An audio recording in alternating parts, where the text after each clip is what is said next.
Hello and welcome back to the Tata Steel Chess Tournament, round 10. In this round we had less firework, unfortunately, than in previous round. The most anticipated game was between world number 2 Fabiano Caruana and world number 1 world champion Magnus Carlsen. However, that game actually fizzled out to a draw quite quickly, so I'm not going to show that game. However, probably the most interesting, at least for the middle game, was again provided by Alireza FIROUZJA, who is our co-leader, and he played against the Swedish Grandmaster Nils Grandelius, who was actually leading the tournament for quite a while, but then he had some drawbacks. He also lost to Magnus Carlsen, and now he is back in the, well, not so much of the chasing bag, rather in the middle of the group. So let's see the game. So Grandelius starts with e4, c5. And actually it's already somewhat a surprise because Alireza these days are playing c6 the Caro-Kann, but now he goes with c5, and that probably also shows that he wants to win with the black pieces. And now comes knight f3 d6, so we'll have the open Sicilian after d4, and Alireza's sort of old weapon is the rouser, so knight c3, and now comes knight c6 and bishop g5. And this is an opening that Alireza played for a long time, but at the highest level it's not always considered to be the best opening, even though even Magnus Carlsen sometimes play this. So now comes e6, queen d2, a6, long castle, bishop d7, very standard moves. White usually has two setups in this position, can play just solely for f3 and then go on with g4, h4 and so on, or as the game went on, can go with f4. b5 is still very well known. Bishop takes f6. Now the pawn has to take back, and we see this is a very typical structure of this opening, that white has given up his bishop pair, the dark squared bishop, but the black structure is drawing is pretty weak, and the black king will have a hard time finding a safe base, because if you go short, then obviously your g7 pawn is missing. If you go long, you've already pushed your pawns. But this is still very much theory. The main move here would be just to play king b1. However, Nils messes up. No, sorry, not really messes up, but probably it was well prepared. He decides to go with f5 instead of king b1. Here, Alireza was thinking for quite a while, but plays the move h5, which actually threatens with bishop h6, winning the king. So now you have to move your king out, and with this move, actually, we are transposing back to main theory after queen b6. And here comes f takes, f takes, knight c6, bishop c6, and here comes sort of the novelty, at least at the top level, to move knight e2. So what's the point of this move? So obviously you are just leaving your own pawn. However, you want to regroup, you want to play the move knight f4, probably want to play the move bishop d3, and then use it even if black takes this pawn, then his king is still very much in the middle of the board. After a long thing, actually Alireza refused to take the pawn. So let's see what could have happened. So if you take on e4, then probably white continues with knight f4, immediately eyeing this pawn. Black likely continues with bishop h6, pinning you along this diagonal. And here, well, I'm pretty sure that Grandelius still had something prepared. The first computer line is actually bishop d3, with the idea that you remove this strong bishop, you take, and you actually take with the queen, with the idea being that if you take this horsey, and there is queen f3 double attack, queen f3 double attack, here and here, and if you make a move like king e7 to protect after king f4, well, even though black is up a pawn, this position is well, it's not a lot of pressure, because your king is in the center, you have all these pawns weaknesses, actually weaknesses everywhere, so this is pretty one-sided fight, even though black does not necessarily need to lose this, but still it's very one-sided. However, so instead of taking this pawn, Alireza went with king f7, and now white gets knight f4 in. And if we stop for a second to evaluate the position, so it's quite clear that black king is just horrible. There are all these weak pawns in the center, but all that black has in exchange for this is the two bishops. So what black would really love to do in this position is to exchange the queens, because in that case the pressure against the king is going to evaporate, and you can use your two bishops in the ending. And sometimes black doesn't even mind giving up a pawn, or sometimes even two, for the exchange of the queens, because then finally his pieces are going to be freed up. So now comes the move queen c5, It's a very natural move. You probably want to push your queen to e5, not to e4. And yeah, so that's the main idea. And here actually there is a very strong idea from white, which is very typical. And for some reason Grandelius decided not to play this. Yeah, so I actually invite you to stop the video and try to find out this strong idea. I have to tell you probably that this is connected to this activating this bishop. So this is actually quite typical maneuver. It starts with g3. And the point is simply that you really want to put your bishop on h3 to eyeball this this e6 pawn. And actually black is in really a huge trouble. So if you take the pawn finally, then white can just play the move bishop g2, eliminating this very strong bishop. And once you do that, well, black position is just collapsing almost. So if you take on g2, white takes back. You can make a move something like rook a7, and white just introduces the last piece into the game, and black is in just in a world of trouble. Like, you have to protect this pawn. These pieces are coming in potentially if you allow. This is just a horrible position. Of course, black can continue in better ways. So, for example, taking the pawn is not a good idea. But still, the position, I mean, bishop h3 is coming, and yeah, also even actually not just h3, but you can play bishop g2 and then prepare some e5 things.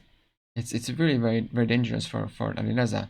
So he took a lot of risk with this opening, but at this point it could have really backfired.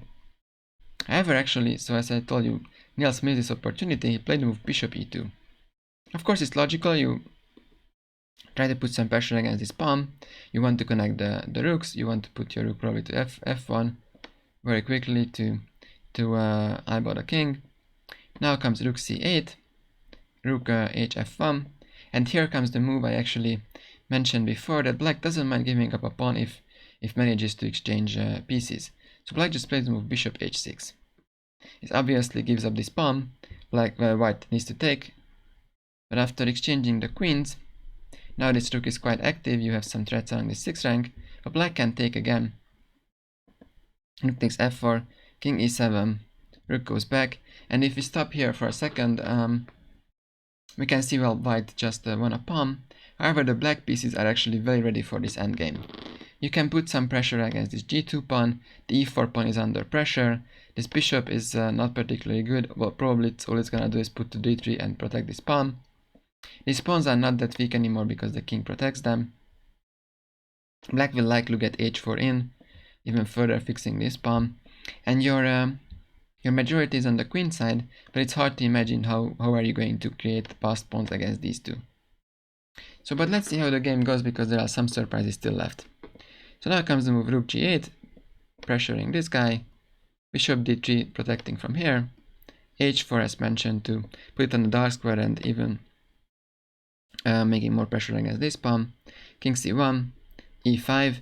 Again, you just fix your pawns on the dark square as black, and that means that your opponent is fixing his pawn on the light square. Rook f2, rook g4 putting pressure against this guy, rook e2. Now comes rook d8. It actually cuts away the king for the time being. You can't play king d2, because then the pawn would be just hanging. You are pinned here. So now white plays the move rook e3. Rook comes back to g8. You have to protect. Rook goes back. Back and forth, and surprisingly here Alireza is the one who is done a pawn, but still he's the one who does not repeat, which is quite surprising. He plays the move a5, and this actually starts to be a step the wrong direction. First of all, it's a bit strange not to go for a draw when you're pawned in an endgame. On the other hand, further you push these pawns b4 or a4, the easier it is to actually exchange them and make a passed pawn. So here white plays king d2, rook b8 and king e3. So first of all, white managed to upgrade his queen, and after b4 comes rook f5, bishop e8, rook f1. Bit of maneuvering. Also there was a small time trouble for the player, so going a bit back and forth. Rook f2, rook b6. I had to protect this guy, and now comes a very good move from white. He plays the move rook a1, which first looks like a very passive move and seems like you're just protecting your pawn or whatever. But no, of course, the point is that you want to push a3 and try to finally create a passed pawn. Or if you exchange these pawns, so a takes b4, a takes b4, you open up a file which is actually for your own rook. And here black, actually the best way to defend here is to make sure that you keep the files closed. So here the best move is actually a4. To make sure white doesn't move things here, if a3 then b3 and just fix the stuff there. If white plays c3, actually this structure is gonna appear in the board later. This passed pawn is not particularly dangerous. It's not really running away because on c5 you put just the rook on the c5, you're blocking it very easily.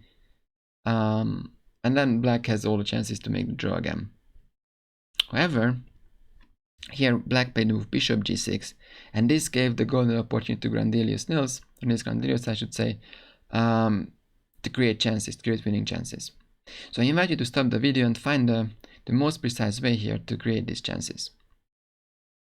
So that is obvious that we have to do something in the queen side, as I mentioned before, but you have to make sure as white that black doesn't get the chance to close the position. And for that reason, you have to start with the move b3. We will see in the game what happens if you start with a3, and then you move the pawn to the a3, then you take, and then you activate your rook, and, well, black is simply done a pawn and an ending finally. This b4 pawn could be easily weak, and white has all the chances to win this ending. However, white was a bit either impatient or overlooked the response. He started with a3. Alireza find it nicely that he can just push b3, and if you take this pawn, then black takes back, and all of a sudden this rook is way too active. You are pinning along this file, so you are trying to take on e4. You can't really move your king backwards because then you take this pawn. So after b3, the only option really is to play c3, and as I mentioned, we got this structure. White did not manage to open up the a file, now the rook just looks silly here, and yeah, there is actually not much left in the game. Both players realize that there is no more thing. So they are at move 38, they're actually making some more moves. They're making the time control of 40, so rook d6, rook e1, bishop h7, rook a2, bishop g6, just some back and forth. And yeah, actually nothing happens anymore. They probably, I think they just started to repeat at some point like this, and then they end in a draw. Yeah, so that's about this game. So it is again a draw, but actually white had very good chances, even in the ending, with this idea of pushing b3 first and then a3, and also even in the middle game. So if you go back, this g3 move is actually very strong, and also very surprising that caliber of Nils Grandelius, who obviously has a very good good openings, very well knows the structures, and also he is not leading or not in the leading group at this moment, but he has already won many games in this tournament, so he should not be afraid or under pressure or anything. After g3, yeah, white's chances are just amazing. So, but whatever. So FIROUZJA took all his risk, and at the end he got away with it. He didn't create any winning chances for himself, but he managed to make a draw. So that's it about this game. So let's see what else happened in this run. So as I mentioned, Fabi made a draw against Karzan. Alireza also made a draw. Actually, Yapishenko, who beat already Magnus Carlsen in this tournament, he managed to win a game. So that means he's joining the leaders. And the last game going on at the time of recording this video is of Anish Giri. So if he manages to win, then he would be the sole leader. However, he's pushing a pretty drawish ending. So most likely there will be again actually 4 leaders of Fabiano Caruana, Alireza FIROUZJA, Anish Giri, and also the Russian youngster Yasipenko. So that's it about this one. Actually, tomorrow is again a rest day, and then the players are going for the final 3 rounds without any more rest days. So Friday till Sunday they are going to decide who is going to be the winner of this over the board tournament, which I mean it's a lot of prestige, and also it might be the one for a very long time. I mean, over the board tournament. So let's see in the next day what happens.